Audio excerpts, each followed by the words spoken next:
আসসালামাইকুম, কেমন আছেন আপনারা সবাই? আশা করছি সকলে অনেক ভালো আছেন। তো আজকের এই ভিডিওতে আপনাদেরকে দেখাবো কিভাবে আপনারা 2025 অথবা 2026 সালের দিকে কিভাবে জিমেল অ্যাকাউন্ট খুব প্রফেশনালি ভাবে খুলতে পারেন। তো এর জন্য যেটা প্রয়োজন হবে সেটা হচ্ছে প্রথমে আপনাদেরকে জিমেল অ্যাপ্লিকেশন অবশ্যই সবার মোবাইলে রয়েছে, তাই আমি আর এটা নিয়ে তো শুরুতেই আপনারা জিমেল অ্যাপ্লিকেশন ওপেন করে নেবেন। ওপেন করার পর এখানে আপনারা দেখতে পাবেন এই কর্নারে, ডান কর্নারের উপরের দিকে একটি এস আইকন রয়েছে। তো এই এস আইকনের উপরে ক্লিক করবেন। এখানে এস থাকতে পারে, অনেকের অনেক কিছুই থাকতে পারে।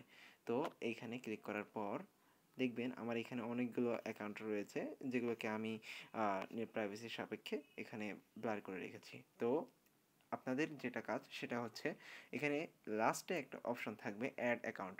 যাদের মোবাইলে কোনো প্রকারের কোনো জিমেল অ্যাকাউন্ট আগে থেকে খোলা নেই তাদের হয়তো এখানে থাকতে পারে সাইন ইন অথবা অ্যাড অ্যাকাউন্ট।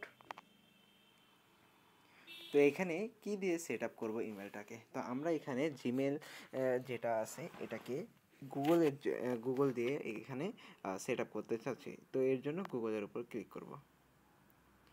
একটু লোডিং নেবে। তো এখানে চেকিং ইনফোর পর এখানে আপনাদের যে মোবাইলের প্যাটার্নটা রয়েছে সেই প্যাটার্নটা দিবেন।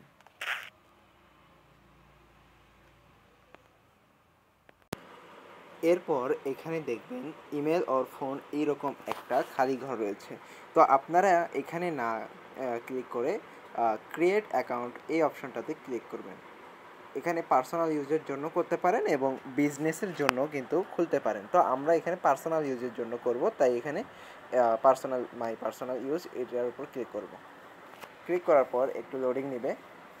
এখানে আমাদেরকে প্রথম নাম দিতে হবে, মানে নামের প্রথম অংশ এমডি সাব্বির, আর লাস্ট অংশ যে কোনো একটা আপনারা দিতে পারেন আপনাদের মন মতো। তো আমি এখানে বয় লিখলাম। এরপরে আপনাদের বার্থ ডে লাগবে এবং জেন্ডার লাগবে। তো ইচ্ছা মতো যে কোনো একটা নিয়ে নেবেন।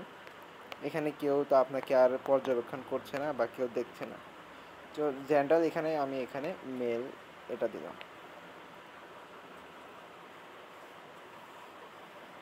এরপরে এখানে আপনাদেরকে জিমেল অ্যাড্রেস সিলেক্ট করতে বলবে। তো আমি এখানে আমাদের যে কোনো একটা জিমেল অ্যাকাউন্ট অথবা আমার নিজের যে একটা বানানো জিমেল অ্যাকাউন্ট কিন্তু বসাতে পারি। তো আমি সেটা করব না, আমি এখানে প্রথম অপশনটাই সিলেক্ট করে নিয়ে এরপরে আমরা এখানে টাইপ করব, পাসওয়ার্ড দিব। একটি শক্তিশালী পাসওয়ার্ড হতে হবে, তাছাড়া কিন্তু একটু রিস্ক হয়ে যাবে। তো আমি এখানে পাসওয়ার্ডটা দিয়ে নিলাম।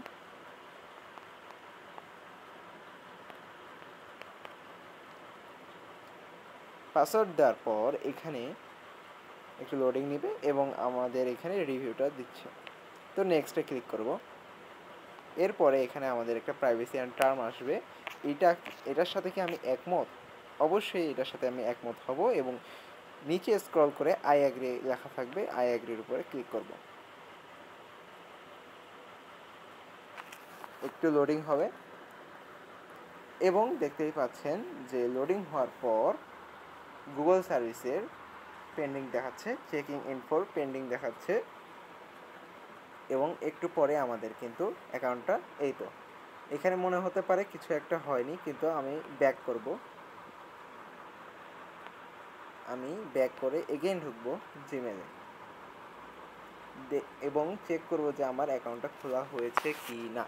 তো আবারও আমরা এস আইকনের উপর ক্লিক করব এবং একদম নিচে স্ক্রল করে দেখতেই পাচ্ছেন সর্বশেষ যে অ্যাকাউন্টটা খুলেছি এমডি সাব্বির বয়, এই যে এই অ্যাকাউন্ট এখানে আমি লগ ইন করে নেব। শেষ। আমি এখানে জিমেলটা যেই অ্যাকাউন্টটা আমি এখনই খুললাম, এখনই বানালাম, সেটাতেই কিন্তু আমি লগ ইন করে নিয়েছি, আপনারা দেখতেই পাচ্ছেন। তো এভাবে আপনারা কিন্তু যে কোনো একটা জিমেল অ্যাকাউন্ট 3-4 মিনিটের ভিতরে খুলে নিতে পারেন এবং এটা অনেকটাই কার্যকরী হবে। এবং যদি চান যে জিমেল অ্যাকাউন্ট কীভাবে বেশি সিকিউরভাবে সংরক্ষিত করতে পারবেন যেন কোনোভাবেই কেউ আপনার অ্যাকাউন্টটা হ্যাক না করতে পারে, সেটা দেখতে হলে অবশ্যই চ্যানেলটিকে সাবস্ক্রাইব করে রাখবেন এবং অবশ্যই ভিডিওটিতে একটি লাইক করে দিবেন।